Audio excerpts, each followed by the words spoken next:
Ол Instagram парақшасына Қайрат Нұртаспен бірге түскен суретін жүктеп, жазба қалдырды. Танымал әзілкеш Тұрсынбек Қабатовтың әйелі Мөлдір Мұқанова желідегі парақшасында Қайрат Нұртаспен дуэт жазғалы жатқанын айтты деп хабарлайды ақпарат порталы. Ол Instagram парақшасына Қайрат Нұртаспен бірге түскен суретін жүктеп, жазба қалдырды. Қайрат Нұртаспен дуэт жазуға дайындалып жатырмын. Иә, сенбей тұрмын.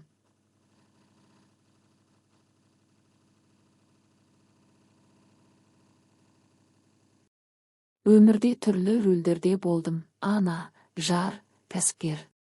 Өнермен бөлісетін шақ туды. Сондықтан сіздердің қолдауларыңыз мен үшін қымбат. Қайрат Нұртас пен Мөлдір Мұқан дуэті қалай болады деп ойлайсыздар? Қандай жанрда болсын деп қалайсыздар? Махаббат па? Әлде өмір туралы ма?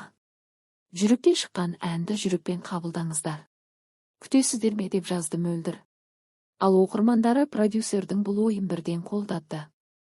Қыпшақтың қызы жаным мықты.